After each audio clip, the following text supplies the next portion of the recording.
So yeah, time went by and whatnot, and then got plugged in and got onto on church leadership and whatnot, and literally like when I don't know, I feel like it's super easy. Got married in the process of that, so Okay, the girlfriend yeah. was my wife now, Yeah. and but it was super like once you get in leadership and like self gratification is like a huge thing, Right. and especially like if you're not like rooted and grounded in the Lord, it's easy to lose that. Yeah. Get a little prideful. Yeah, so like after like because it was like 4 or 5 years, it was like nothing. Like I was over like high schoolers and young adults as well. Right.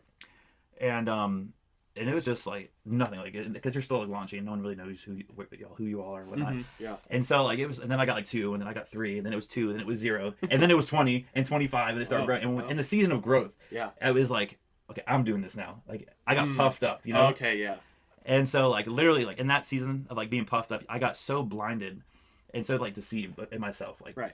you don't realize like when you fall away from the Lord Mm-hmm. and you start living like, because I was living a double life. Yeah. At the same time, married, like watching pornography and like preaching one way and then doing it like living halfway the other way. Yeah. When no one's like behind closed doors. Hypocritical Yeah. almost. Yeah. Yeah. And so literally it was like that for like 7-8 years. Wow. And it was so exhausting. And so like literally the Lord, like I was a terrible steward if the Lord gave me. At first I was genuinely there and I just lost everything. Lost it. Yeah. And so, but the Lord, like he gives you everything. Everything's from him. Everything's from Jesus. And so, like, if you're not a good steward, he has every right to take it away. Right. Yeah. He gave it to you. Yeah. You can take it away. And so, literally, like, blessed me with a wife, like a job, like being like in this new church and whatnot.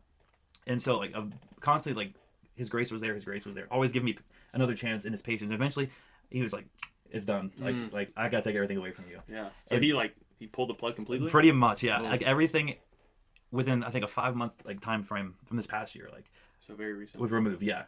And so like it was wild, and literally like never like fought suicide, battled it for like 3 times. Once I had stuff in my hand ready to write a note and do it. Wow. But yeah, in those moments, people like will say like the Lord came in, and there's honestly like not a way to explain like how God stepped in and like stopped me from doing it. Right. Because I was like, I don't want to be out here anymore.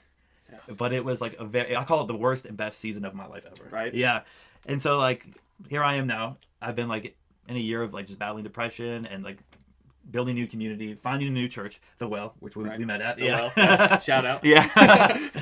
And like the joy that I have right now is 100% the Lord. Right. And Yes. like yeah, and I think my other friend Alex, he was because we used to do dinner and stuff, and he was just like, I told him everything. He's like, I don't know how you're joyful right now. Right. He's like, I don't know if you're faking it. I was like, brother, I'm not faking it. I was like, Yeah. I've been faking it for 18 years. This is legit. This.